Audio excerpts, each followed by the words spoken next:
Il faisait un froid horrible. Il neigeait et l'obscurité commençait à tomber. C'était également le dernier soir de l'année, la veille du jour de l'an. C'est dans ce froid et cette obscurité qu'une petite fille miséreuse arpentait la rue, la tête et les pieds nus. Bien sûr, elle était partie de chez elle en pantoufles, mais à quoi bon? Elles étaient beaucoup trop grandes. Sa mère les avait utilisées dernièrement tant elles étaient grandes. Et la petite fille les avait perdues en se hâtant de traverser la rue quand deux voitures conduisant horriblement vite l'avaient croisée. Une pantoufle resta introuvable et un chenapan lui vola la seconde, prétextant qu'il pourrait l'utiliser comme berceau lorsqu'il aurait des enfants. Maintenant la petite fille allait, ses petits pieds nus complètement rouges et bleus de froid, vêtus d'un vieux tablier. Elle tenait un tas d'allumettes et déambulait ainsi, un paquet en main. De toute la journée, personne ne lui avait acheté la moindre allumette. Personne ne lui avait donné le moindre skilling. Affamée et frigorifiée, la pauvre petite marchait tellement accablée. Les flocons de neige tombaient dans ses longs cheveux blonds qui bouclaient si joliment dans son cou. Mais elle ne prêtait aucune attention à ce genre de parure. Des chandelles brillaient à toutes les fenêtres, et, dans la rue, cela sentait si bon l'oie rôtie.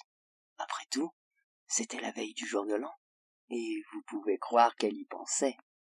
Là, dans un recoin, coincée entre deux maisons dont l'une faisait légèrement saillie sur la rue, elle s'était assise et recroquevillée, ses petites jambes repliées sous elle. Mais elle souffrait encore plus du froid. Et quand elle retournait chez elle, elle n'y songeait même pas, car elle n'avait vendu aucune allumette, pas gagné le moindre skilling. Son père l'aurait battue. Et à la maison, il faisait froid également. Il n'avait que le toit au-dessus d'eux, et le vent s'engouffrait en gémissant malgré la paille et les chiffons fourrés dans les plus grandes fentes. Ses petites menottes étaient presque mortes de froid. Ah, comme une petite allumette lui aurait fait du bien.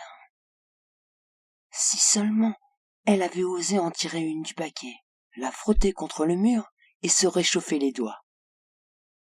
Elle en sortit une. Critch! Comme elle crépitait, comme elle brûlait.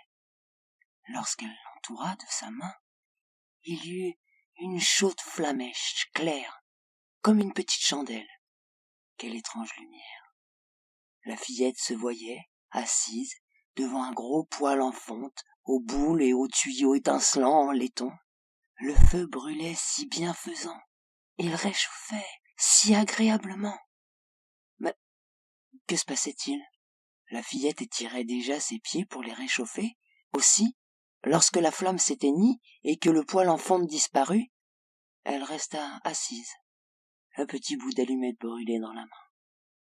Elle gratta une nouvelle allumette qui brûla, qui éclaira, et l'endroit où la lueur tomba sur le mur devint transparent comme un voile de crêpe. Elle put voir jusqu'au salon, où la table, couverte d'une nappe d'un blanc éclatant, était dressée de fine porcelaine, et où fumait délicieusement l'oie rôtie farcie de pruneaux et de pommes. Et encore plus prodigieux, l'oie sauta de son plat, se dandina sur le sol avec son couteau et sa fourchette plantée dans le dos, allant jusqu'à la pauvre petite fille. L'allumette s'éteignit alors, et il ne resta plus que le mur épais et froid à contempler. Elle en alluma une nouvelle. Elle se retrouva alors assise sous le plus beau des sapins de Noël.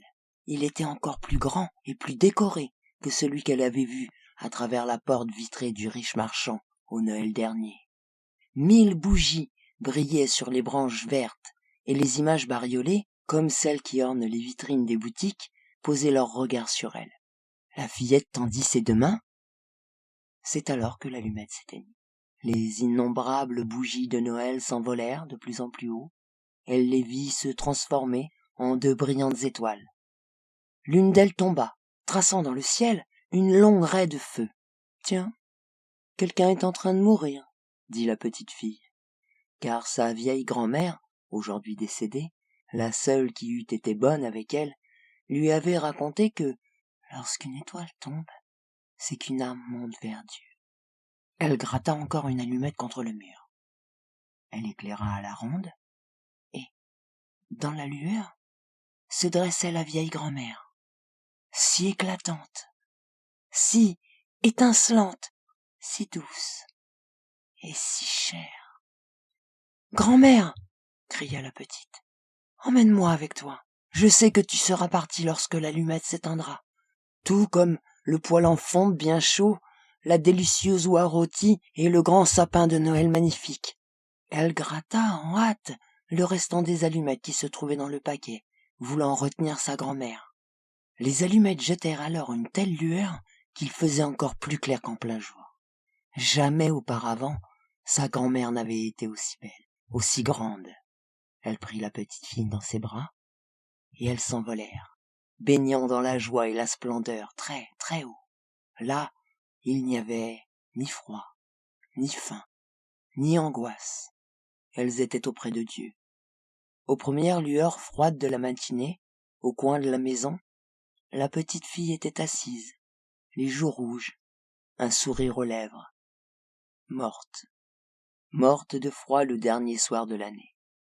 Le matin du jour de l'an se leva sur ce petit corps sans vie, assis avec ses allumettes, dont un paquet était quasiment brûlé. Elle aura voulu se réchauffer, déclara-t-on. Personne ne sut l'émerveil qu'elle avait vue. Dans quelle splendeur elle était entrée dans la joie de la nouvelle année, et accompagnée de sa vieille grand-mère.